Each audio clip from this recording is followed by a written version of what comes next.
welcome to another Magic of Fishing video. I'm back at home in Surrey today. I think this will be quite a short one, but I wanted to talk about a couple of books that are very important to me. The first one is my own, and I'm still feeling very fortunate that I found a publisher for it a couple of years ago, Great Northern Books. It's called The Magic of Fishing, hence the YouTube channel name, and it's really about my life in fishing, but about much more than fishing. I like to think it's about how life has changed as well as the sport I love over the years. It starts off talking about my days fishing with my granddad as a little boy around Sheffield, grows up through the teenage years when I got into match fishing, and then talks about my life when I moved south to Surrey and discovered carp fishing and river fishing for barbel, and really how fishing has remained a really important, constant, magical element of my life throughout, and I feel very lucky to be in the club. So if you haven't come across it yet, please feel free to buy a copy. It's available on all online booksellers' websites as well as some shops, and I'll appreciate any of your custom. But it talks about in here another book that was very instrumental to my fishing career. And that's probably the first book that I ever really read or digested. It's illustrations as much as copy about the subject. And that's this little beauty, or big beauty, The Know-How Book of Fishing. So some of you might recognise this. It's from the 1980s. And I recently found my copy in a box, in a cupboard. And it's a bit tatty, but it's still got all the pages. And I thought it'd be fun to go down memory lane and have a quick flick through it with you.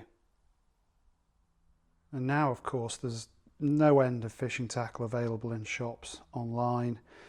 You may have seen my recent video about a very traditional tackle shop in Sheffield that still sells second-hand gear and antique gear as well as the modern stuff. And here you've got a simple guide to making tackle and catching fish. So this wasn't just about how to target different species and venues and tactics, but you were actually going to make the tackle to catch them with, which was pretty exciting to a 5 or 6 year old lad. And here you can see some of the nice illustrations by Colin King, a little lad like me fishing, and underneath the water, a first sight of some of the fish, as yet unknown species to me, that perhaps he and I hope to catch. Now, the first two main pages are perhaps a bit more complicated and heavy on the copy than any other pages in the book, but there's a lot to cover, including different kinds of fishing: bottom left, float fishing, ledgering, sea float fishing, and sea ledger fishing. If only it were that simple today. It's obviously aimed at kids, and they don't want to make it too complex to get their heads around, but that's a good general overview of the kinds of fishing I did for the first 5 or 10 years. And on the right you've got your guide to a freshwater rod, sea rod, different kinds of floats, and the exciting bit for me, some of the baits to be used.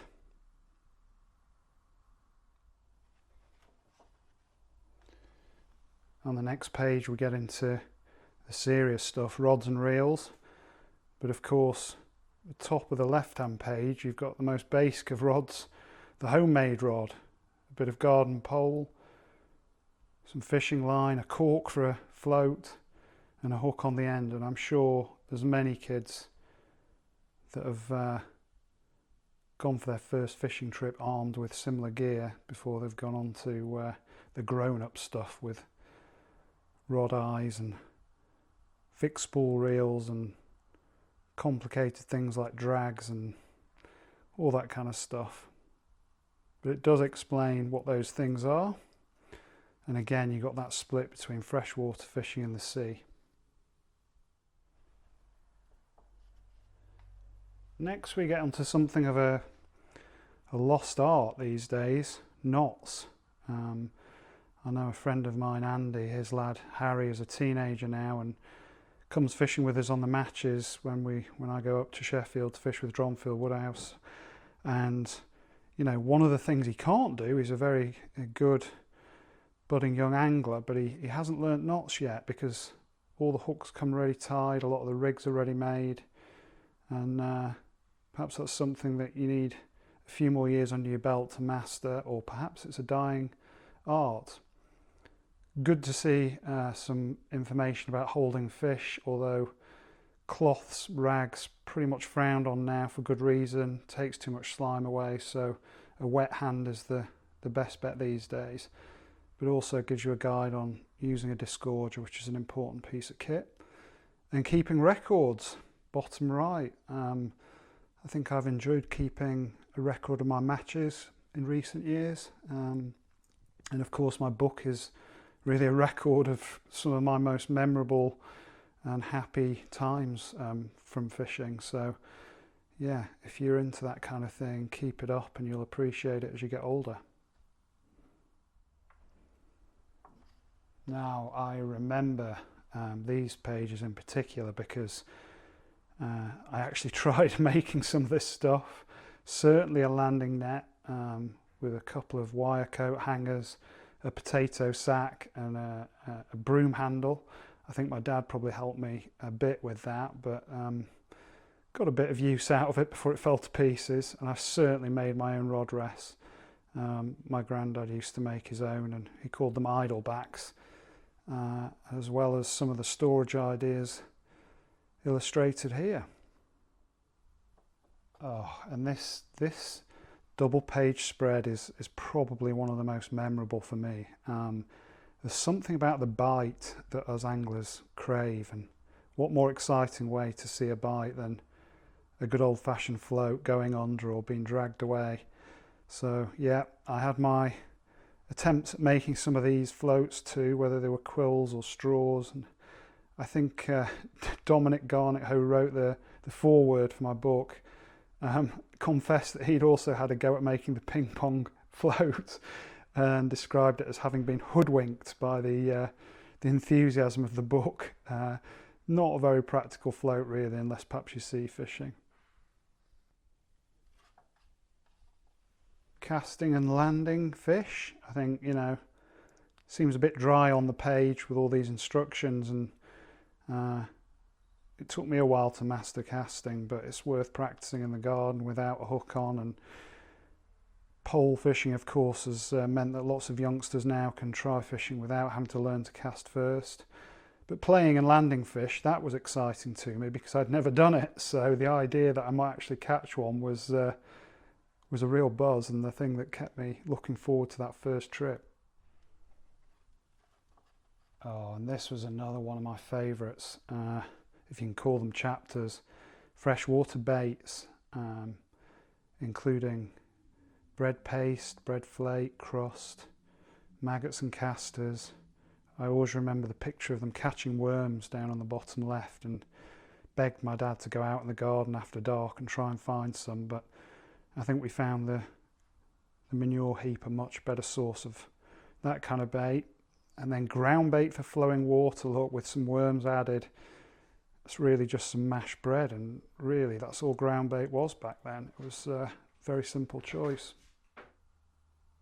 Imagine a more modern day version of this book, and they'd probably have to have about 5 or 6 pages just on ground baits alone, and then another 5 or 6 on pellets. But it was certainly cheap and cheerful back in the day.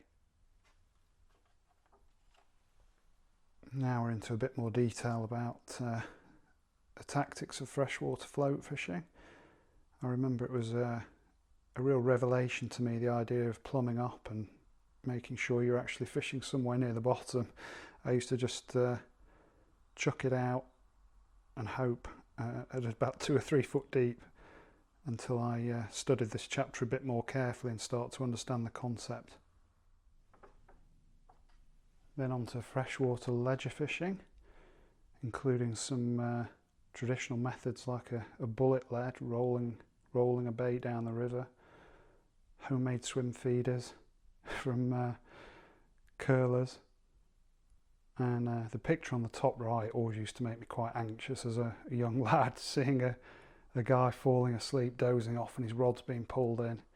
Of course, that's not that unusual on commercial fisheries these days with so many big carp around. You've got to keep your eye on your rod at all times. And then bottom right, a good old-fashioned swing tip. Very sensitive and effective back in the day on still waters and slow rivers, but rarely seen these days. It's more quiver tipping.